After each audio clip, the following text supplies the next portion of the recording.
Levontin. Okay, everyone, let's get started. Good evening, ladies and gentlemen. Yesterday, we were Zoom bombed with the usual Jewish hate and swastikas, as well as vulgar content. We know in advance of today, there may be plans for some more of the same. So for those of you who are on this call to disturb us, we are not about hate, and we welcome you to our Jewish National Fund USA call today. If you're interested in turning your hate into something positive, feel free to click on the link below and make a contribution. For the rest, please bear with us if you see any inappropriate content, as we have moderators who will be cleaning up the room. Good evening from Jerusalem. For those who don't know me, my name is Yael Levontin, and I'm the PR and Communications Manager here in Israel for Jewish National Fund USA. Today, I'm standing in for Eric Michelson, our Chief Israel Officer, who is currently stationed somewhere in Israel after being called up for reserve duty. We pray that he and all our soldiers will be able to come home safely and quickly. From his desk, I would like to give an update this evening. As a reminder, we will be having updates at 7 p.m. Israel time, 12 p.m. Eastern, and 9 a.m. Pacific, also tomorrow night and every day following.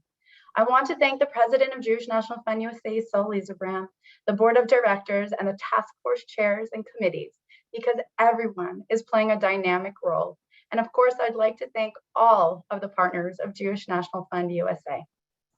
Life here in Israel isn't always easy, but it is full of beauty and meaning. I am proud to work with Jewish National Fund USA alongside colleagues who pour their heart and soul into their work day in and day out to make sure Israel is a better and safer place.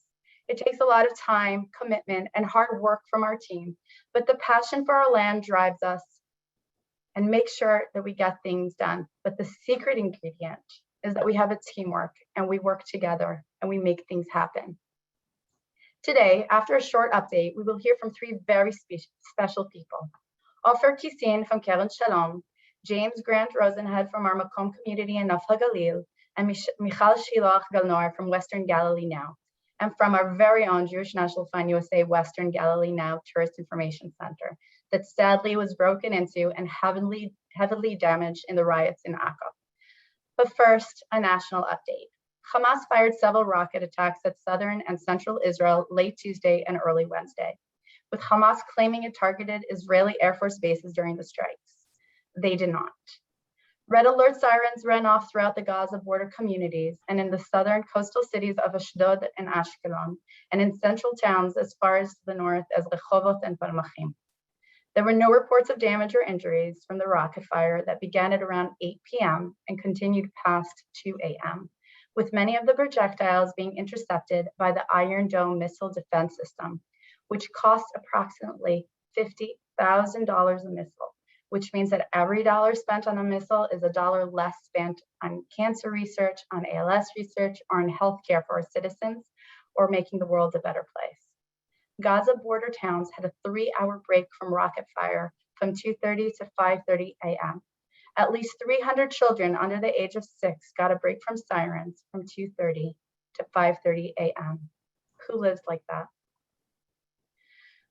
That has been the norm for that every night period during the past several days, and there's nothing normal about that. That is the way New Olim sleep in Tel Aviv as well. Hamas has launched nearly 4,000 rockets at Israel since May 10th. 12 people in Israel, including a 5-year-old boy and a 16-year-old girl, have been killed in rocket fire, and hundreds have been injured over the past 10 days. We mourn for every death. I would like to remind everyone on the call that we have a $100,000 challenge from Pastor Judson Franklin of Free Chapel Church, who has already invested $1 million for the Grove and Grow Playground Kingdom and $1 million for bomb shelters in Eshkol. Free Chapel will graciously match every dollar to up to $100,000 for mental health services in the Eshkol region for our resilience centers.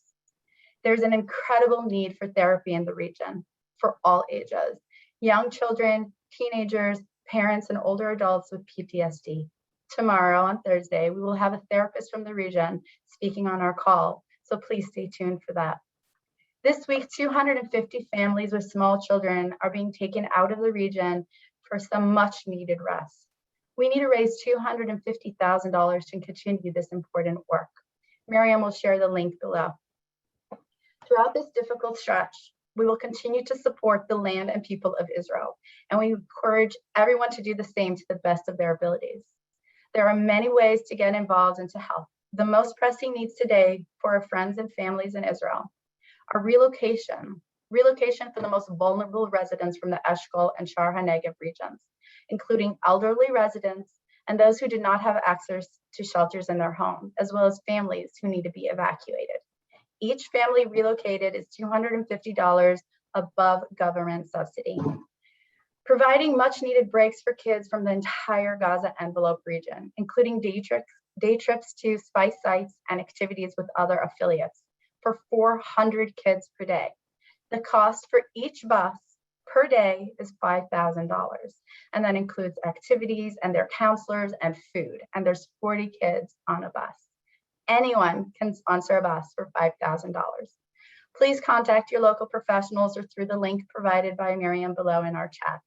And hot off the press, I am so honored to be able to let you guys know that Betsy Fisher, our chairperson of the Gaza Envelope Task Force, and her husband Peter have just made a challenge and a gift of $25,000 towards this program. So everyone today, click on the link and call your professional and match those dollars today. Firefighting and emergency equipment.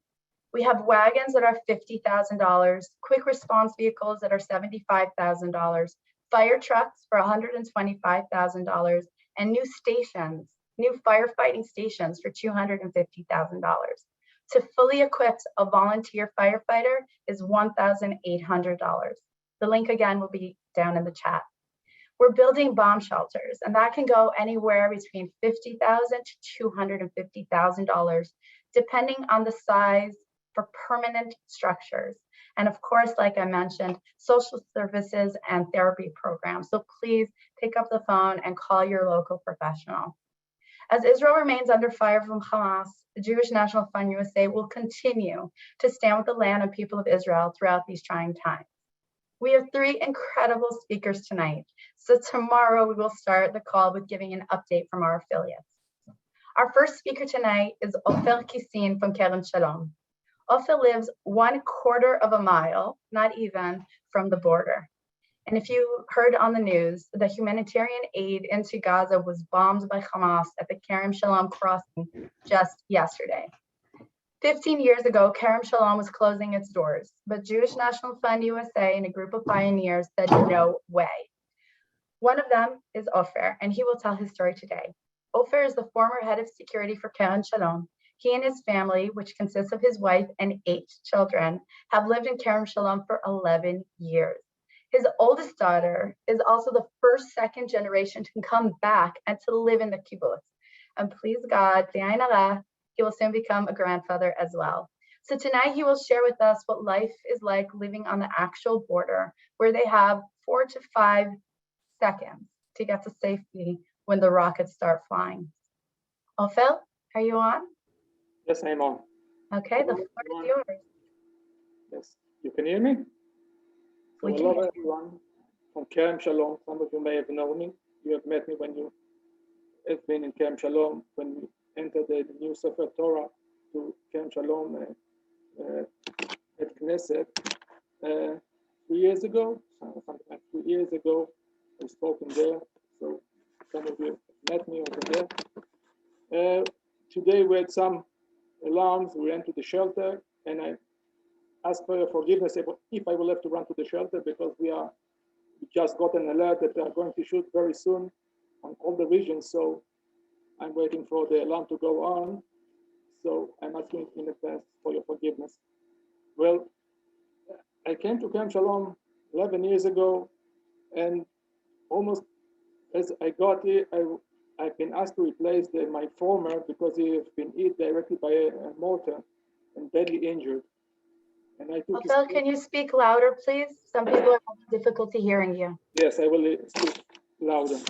And I've been asked to replace my former that have been directly injured by a mortar, badly injured, and I've been asked to replace him.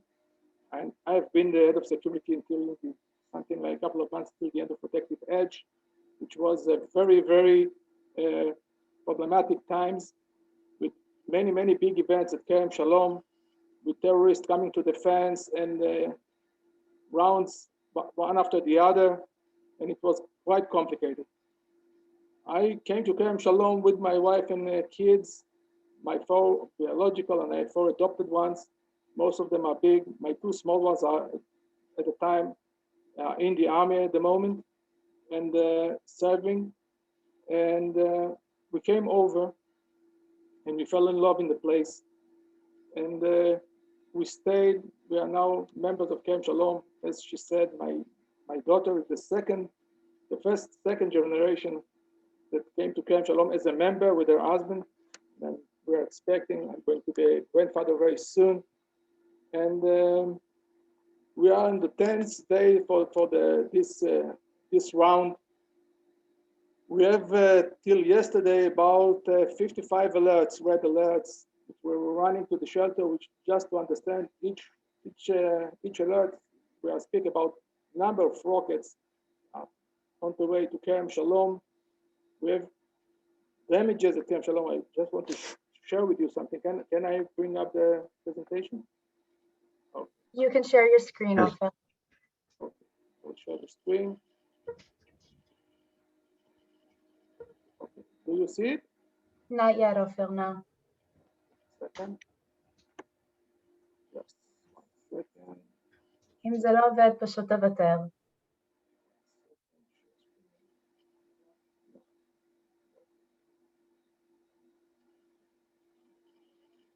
Okay. Yes, we can see it now, Ofer. Good.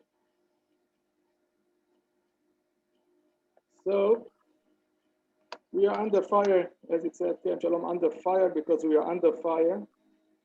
We have damages at Kerem Shalom. But first I have to say that we thank all of you due to the reason that you donate the shelter for the kids that are serving at Kerem Shalom for a yearly basis. It just saved them because they eat about a couple of meters from the shelter. But they have been inside. So lucky us, they have this new shelter to run into because they didn't have it before. Ofer, we can't see anything but the first slide. Have you changed pictures yet? Oh, there you go. Thank you. This is one of the 2 shelters, the new shelters, that we are with the kids under fire most of the time. We decided not to stay at home with the kids because it's too complicated. So we decided to bring most of the community to the shelter to play with the kids. Some people came and volunteered, and we started to do some activities with the kids. Just they have to be ventilated from time to time because they cannot be in the shelter all day long at home. So we are bringing them to the shelter, and we are playing with them, and it makes their life a little bit easier. Yesterday, almost all the community left Kerem Shalom to another place just to ventilate a little bit. The army had to do a special event in order to enable the bus to leave Kerem Shalom because there's a direct threat to the bus. So in order to allow the bus to leave Kerem Shalom, they had to put some smoke screen, big smoke screen, in order to allow the bus to leave Kerem Shalom. The army took a big part of it, and they did a big screen on the other side, on the Gaza territory, to enable the bus to leave. And they are now at Yerucham. They've been asked by the community of Yerucham. Most of the members of Kerem Shalom at the moment are in Yerucham. There's a couple of us stayed at Kerem Shalom in order to keep this place running. Some more things that we did.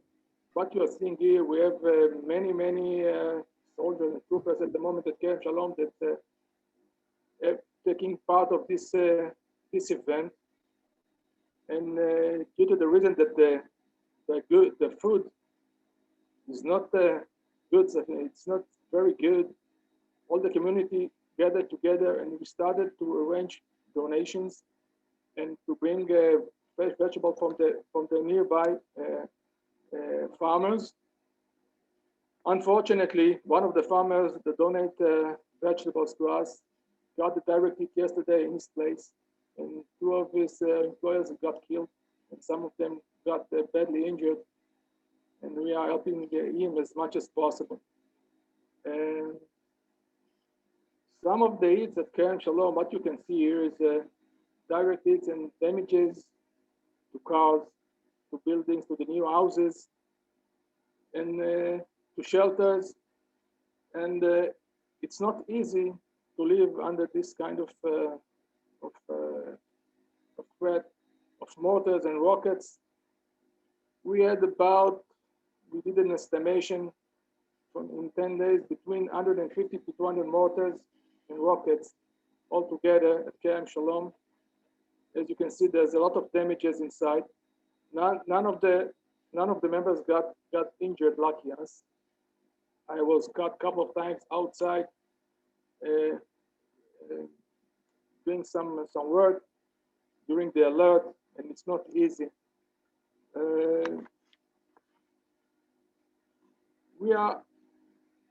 I won't say we are used to it. It's not a way of living to live under this kind of threat on a daily basis. What we are saying on a day, usually that we have, most of the time, we have about 95% heaven and 5% hell.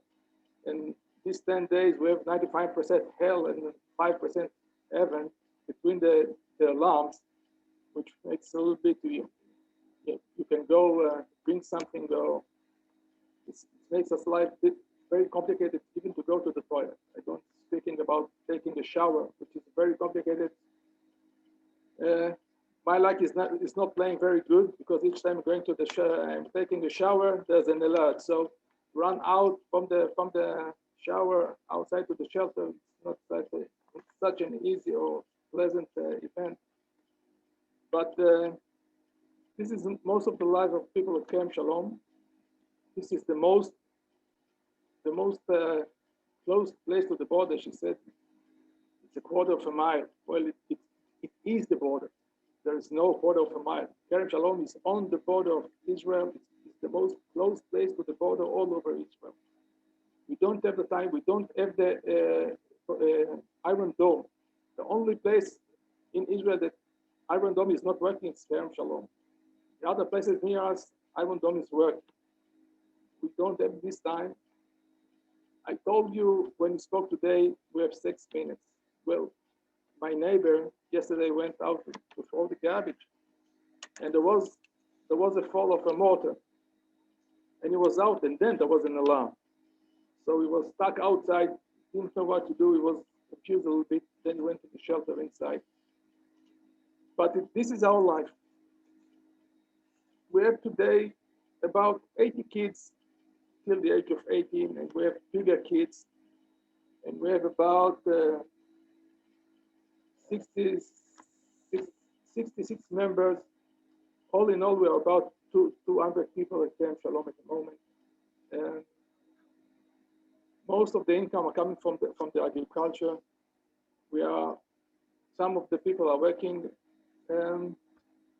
in the fields. We are not allowed to go to the fields these days. It's too dangerous, because they are firing anti-tank missiles directly to everybody that's going into the fields. So we are not allowed to go into the fields. And we have problems and things to fix, and it's complicated. This is since 3 years ago, we decided to combine the community. The community at Kerem Shalom combined from secular and religious families at the moment, and it's going very well. And the community is growing fast. It was till a couple of years ago a big problem to bring new families to Kerem Shalom, because still is almost the most threatened place all over Israel today as well. Any questions? Somebody wants to ask a question? I'll ask a question. If you want, you can undo your screen so that we can see everybody. The pictures are very. This is. Well, she's gorgeous. Yes, she is gorgeous. She's one of the kids. She's one of the kids. Well, she's absolutely beautiful. Ofer, so we've been talking a lot You can undo the screen. We've been talking a lot about getting the community out for some air, some breather. Can you just tell everybody here, as one question, how important is it for the community to be able to get away even for one day, a little bit of breathing, a little bit of fun, and then, gearing up again? Can you just touch on that for a moment? Well, little bit of breathing. What we are doing, when most of the families are here, well, we are starting the early morning with preparing breakfast to the soldiers. All the communities gathering, each family gathering and doing the preparing in the houses, and then bringing everything to the main building, to the dining room, to enable the soldiers to join the breakfast. Then we're providing another hot meal during noon somewhere when it's a little bit quiet because they are firing almost all day long. And it's bringing us joy because it's like our boys, the families with soldiers that serving at the moment, and we treat these soldiers as our own boys. And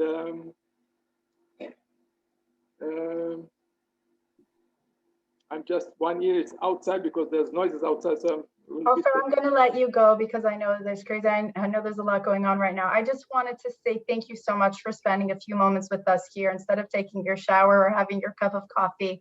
And I know I speak for everyone on this call, and we pray that you and your kids and your family and the entire community are safe and sound. So please go to your safe room, and thank you so much for being with us this evening. Thank you. Thank you. Later. Shalom. Bye-bye. Bye. So, the goal of Jewish National Fund, you say, is to bring 500,000 residents to the Negev and 300 residents to the Galil. You know about the housing sites and the swimming pools and the important projects that we are involved in to meet our vision. Yet we know that building from within, from the community that is there, is as important. We no longer can leave anyone behind, and MAKOM plays an important role for new people moving into the community and working within the community to build it up so that no one is ever left behind again. MAKOM builds groups who move into communities in the Negev and in the Galilee with a specific purpose or mission. It could be to improve the education in a community, uplift a minority group such as the Bedouin or the Druze, or renew life in a declining kibbutz. Their success is in groups moving together in order to work and support one another. James Grant Rosenhead is from our MAKOM community in HaGalil. James made Aliyah from England when he was 24 years old in 1999. He lives in HaGalil with his wife Emma and their 3 dynamic daughters, Kineret, Shaked, and Ella. James, are you here with us? Yeah, I'm here. Thank you. Hey, James, go ahead. Okay, so the picture that you can see behind me here is a picture of the building that we live in. It used to be an absorption center where Olim would live. And these days it's a 9-story urban kibbutz. So there's actually 150 of us in this MAKOM community, which is 80 kids and 70 adults. And we all live together in this one big building. Like I said, there's an urban kibbutz. But I'm not going to talk so much about the internal functions of how we live as an urban kibbutz. I'm going to talk about how we're dealing with what's going on right now in our neighborhood. We live in a city called HaGalil. It used to be called Nazareth Elite. You may have heard of Nazareth Elite. And a couple of years ago, we had a referendum of the citizens in the town, and we changed the name of the town, which is quite an unusual thing to do. It made the news headlines here. We changed the name of the town to HaGalil, and it's a mixed town. And so, as you might have heard about and seen on the news, there's been a lot of rioting and violence, lynches, pogroms, all sorts of headlines that we've seen in the last week, specifically in the mixed towns where Jews and Arabs live together across Israel. But I guess what I'd like to tell you about is, I guess, a positive and happy story, because things in HaGalil, at least so far, have been extremely peaceful and extremely cooperative, with members of our MAKOM community working together with the local Arab community to make sure that the streets are peaceful and quiet and cooperative in our mixed town.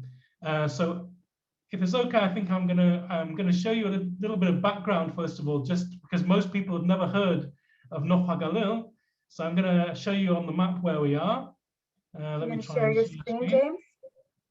Let me try. Here we go.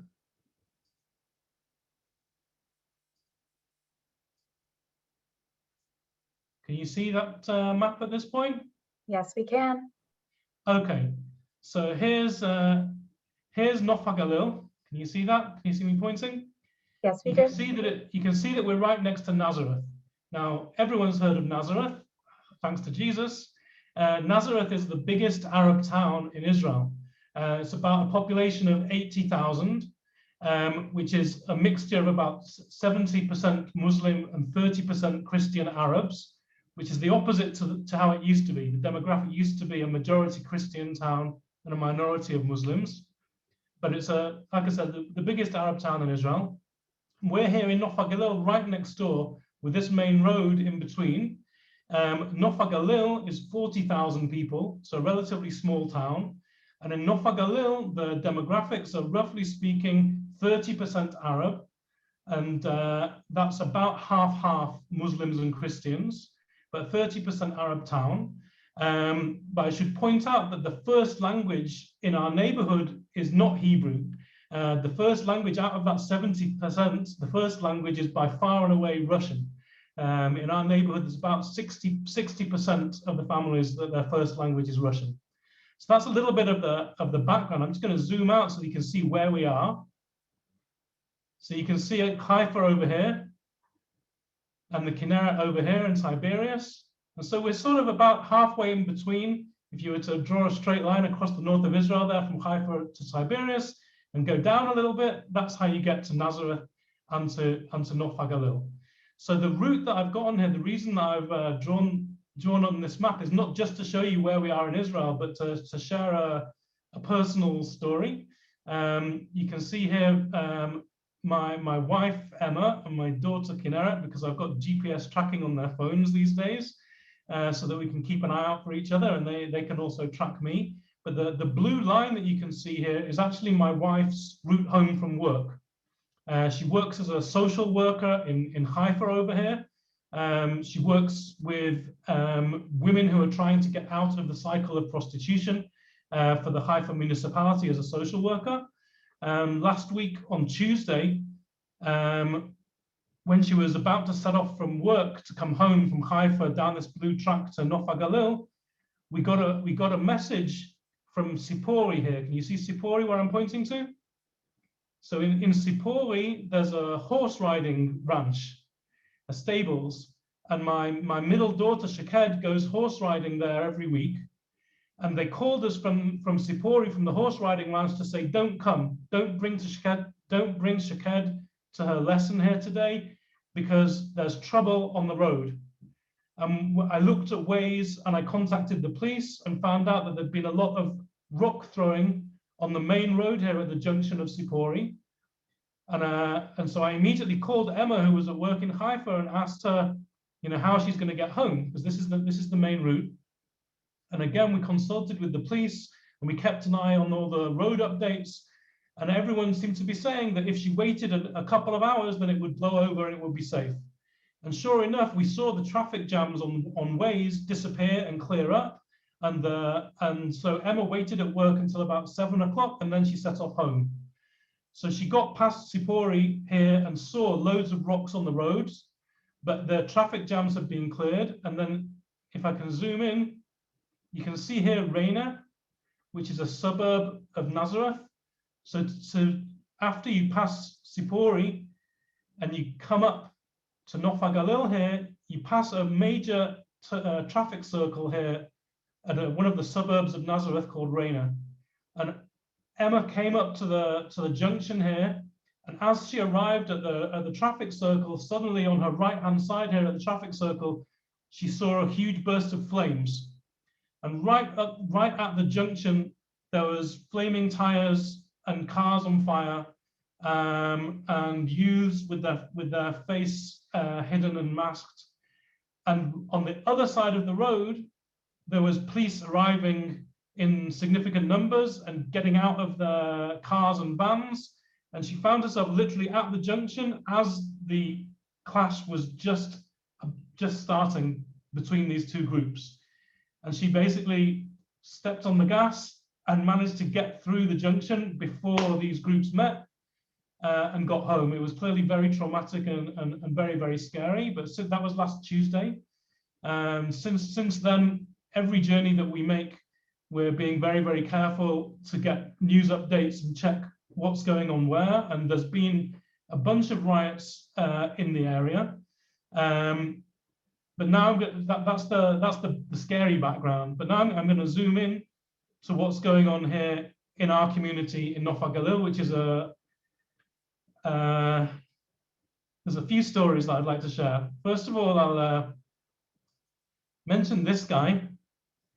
Hisham Saliman is a famous actor. You might recognize him. For those of you who've been watching Fauda, I think it was in the first season of Fauda. He was the main bad guy.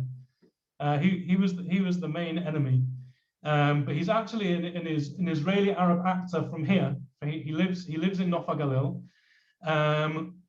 and you'll see. Hold on 1 second. Let me just find the right link.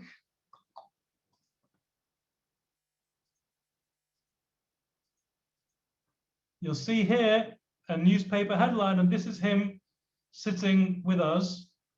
And the story, why is he sitting with a few people from our MAKOM community and some of our Arab friends from our local neighborhood?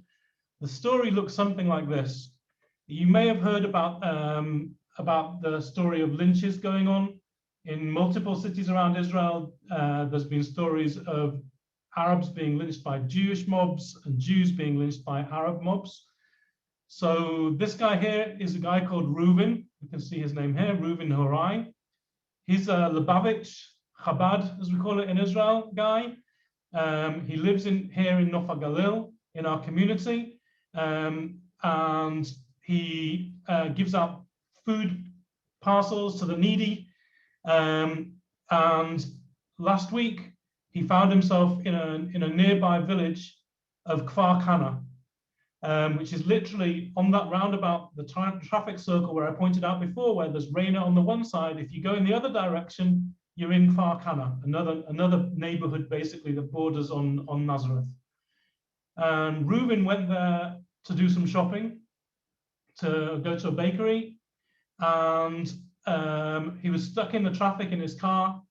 And similarly to the group that I was describing before, that my wife Emma encountered at the junction, a bunch of kids saw that he was an obviously Jewish ultra-Orthodox guy sitting in his car in the traffic jam, and they started smashing his windows, managed to break into the car, bashed him over the head, started dragging him out of the car. But that's where the bad news ends. Because the guy here on the left is a guy called Jamal, who's a Muslim Arab who lives in Kfar Kana, and from his house, he saw this was happening, and he came out and stopped them. He came out and told these youths to get lost. He took Reuven literally under his arm and brought him home into his house, and called the police and the medical services. I'm happy to say that Reuven is now fine. And back at home and recovering from his injuries, thanks to Jamal, who basically saved his life. James, you could take down the share screen. I'd like to just talk to you for a few minutes, just to ask you a few questions, since we still have another speaker and the time is ticking away. So you're basically, you're telling people that not only you guys live together, do you feel safe in your home? Because a lot of people have been talking, you could just undo the share screen, A lot of people have been talking about how they've been leaving their homes. You feel safe at HaGalil. You feel that you have good neighbors surrounding you. What I'll say is this: what we found is that since day one, as soon as this started, we made direct contact with our neighbors and our friends and our partners, which include, like I said, Russian speakers, Muslim Arabs, Christian Arabs, and everyone around us is totally unified in a voice against violence. And with the help of the municipality, who've been incredibly responsible in making sure that there's no incitement going on here, and that everything that, you know, people are free to demonstrate, for example, go out and wave flags, but that's as far as it goes. That everyone here in the city is working together, like I said, across all of the religious and ethnic divides. We're all working together. And we started a photo campaign on Facebook, which is going quite viral, of Jews and Arabs together holding up signs saying, "End the violence." We're going out onto the main junctions now, where there's been, at the beginning of this conflict last week, some of these clashes were happening. Well, nowadays, in the last few days, the conflict clashes have gone, and all of the main junctions between HaGalil and Nazareth are now filled with Jews and Arabs together demonstrating against violence. So that's the success story, at least so far, in our neighborhood. Definitely a success story. Thank you so much, James, for sharing your story with us today. Okay, so ladies and gentlemen, just a quick reminder that we'll be back tomorrow, 7 p.m. Israel time and 12 p.m. Eastern and 9 a.m. Pacific time. And now it is my privilege to introduce to you an incredible friend. Michal is a passionate executive who fell in love with the people in the Western Galilee and the idea of sharing them with the wider world. And now she promotes tourism in partnership with Jewish National Fund USA. Michal is the operating agent for Jewish National Fund USA Western Galilee Visitor Center in Akko. Ladies and gentlemen, please welcome the CEO of Western Galilee Now, which includes over 70 businesses, both Arab, Druze, Jews, and Christians, Michal Shiloah. Michal, are you here? Yes, of course. Good evening, everyone. Oh, good morning. Wow, this was incredible listening to the other partners of affiliates. So I just want to say that Akko is one of the most remarkable places in Israel. It's full of history and beauty and art, and it has an amazing market, and it really is a symbol of coexistence, and I hope a lot of you have been there. In 2016, we opened up the JNF-USA Tour Center and made a true economical difference to this incredible town and to the whole region through the tourism industry. Before I continue, because I know time is short, so I changed a bit around, and I would like to show you with great sorrow how the tourist information center looks like today. I just visited it for the first time. Thank you, Gary, for showing it. Whoever visited it throughout the years, I'm speechless, but I will continue while you watch the place. So after COVID, which completely, of course, destroyed the tourism industry, Israel rose up and showed the world how to get majority of the nation vaccinated in a breakneck speed. Just when things were looking up, we faced the threat of civil war. I can't believe that only 10 days ago, we had our 8th Spring Festival, bringing over 2,000 people to the Western Galilee and mainly to Akko. It was really beautiful. It was only 10 days ago. Over the past years, Akko has become the symbol of coexistence, with true friendships between Arabs and Jews. Many Jews have bought buildings from Arabs in the old city and made them into thriving businesses, galleries and B&Bs and really beautiful restaurants. And the Jews really brought prosperity to both Jews and Arabs in the old city, where 95% of the people are Arabs. we finally opened up the visitor center, the tourist center after COVID, really not long ago, and we're really doing so well. And it's hard. As you know, it was a period of Ramadan. At the end of these 30 days of fast, it was Eid al-Fitr. And at that night, Akko went through a real traumatized night. Just that morning, I had 35 tour guides filling up the tourist center and telling them how amazing it is, and we don't even coexist. We simply exist in this wonderful region. And and all my staff was there, and with the hours, I could feel the tension, and I just asked everyone to leave the place at 3 o'clock. But Akko was still filled with a lot of people. We have a WhatsApp with all the businesses, tourist operators in Akko together, Arabs and Jews, and suddenly they started being filled up with these terrorizing messages. My restaurant's in on fire. Who can help rescue the people? We caught up in B&Bs.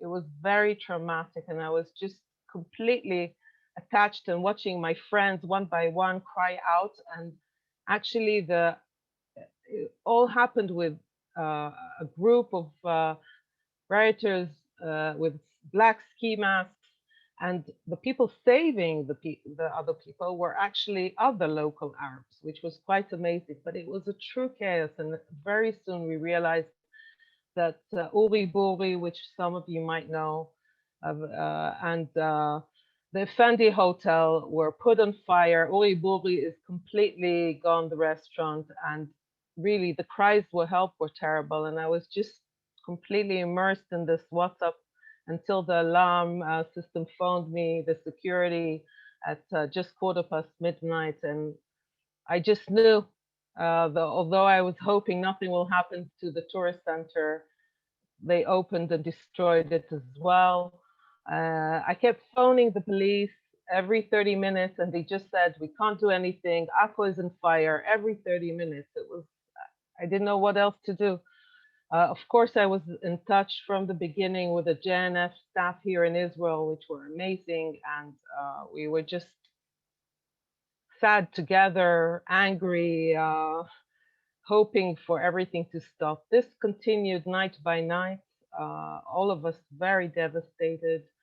And 3 nights later, again, the center was entered and broken into, and this time it was burnt. And you saw the video. Thank God, again, local Arab neighbors came and put down the fire. So today, Yael Rosby from the JNF staff here in Israel and myself, we went to see it for the first time, and we've been devastated, and it's been very hard days. But I want to say that we are very finding the way to heal. And although it's been a hard day, because driving back from Akko, just as I entered my beautiful green village, 30 minutes away from Akko and 30 minutes away from the Lebanese border, only 4 missiles were landed, and just over Akko and Haifa. But I am still very optimistic, because this is our way. I want to say that Uri Yarmias, the owner of Uri Buri, when everything broke down and he was asked, and he said, more Arabs helped me than Arabs that hurt me. And whenever someone asks him, how can we help? He says, when I rebuild, and I will rebuild in 2-3 months, come and eat at my restaurant. And this is the same energy and the same message I've been receiving from JNF-USA. Really supporting me all these days. I thank you for this. I thank all of you. I know because of you, we can't give in. We will build stronger. We will build bigger. And I just want to say one more thing, that today, really, when Yael and I visited the place with the police and to see everything, 2 things were still standing, maybe 3.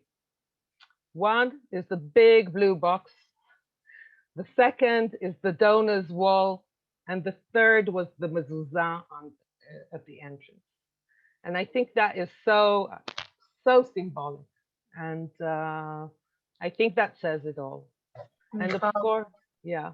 That's absolutely beautiful. I'm sorry to cut you in. No, okay. I have a question for you from a very important guest, the president of Jewish National Fund USA, of course, Dr. Saul Isabram. Hi, Michal. It's Hi, nice Saul. to see you. And obviously, you know that JNF and all of our partners are 100% behind you. And I think you should know from our side on the US, when we saw those pictures of the tourist center and what happened, we felt like our home was destroyed. All of our homes were destroyed.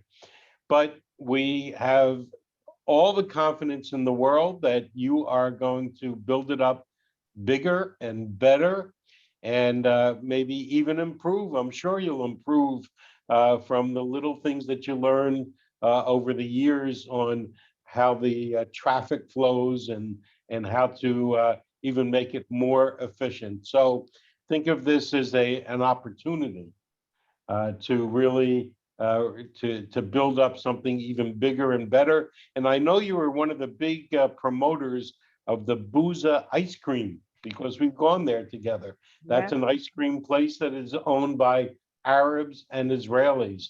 And are they working together to help you in any way? Yes. So first of all, thank you. The support is very meaningful.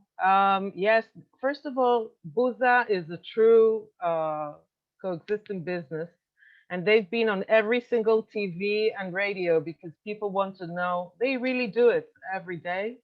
And actually, what we plan to do today, I talked to them, we're going to have a big event for all our members together at Buza. And we've asked our members to bring their families, because we think it's very important that things start at a young age, that the friendships and the coexistence, when people know each other, I don't think we will reach the same places we've reached over the past days. And I have to believe in that. Otherwise, this is the reason we live here in the Galilee. Well, we look forward to being there soon and to spending more time up in the Galilee as you rebuild. So thank you for everything you do from JNF-USA. Thank you. Thank you. Michal, thank you so much. And we look forward to coming and seeing the new center when we come for National Conference in October. So you have a date to start getting things going and moving. Thank you. Thank you, everyone. All right, so just a reminder that tomorrow, again, we will be having our calls, and all I could tell you is thank you and good night from Jerusalem, everyone. Bye.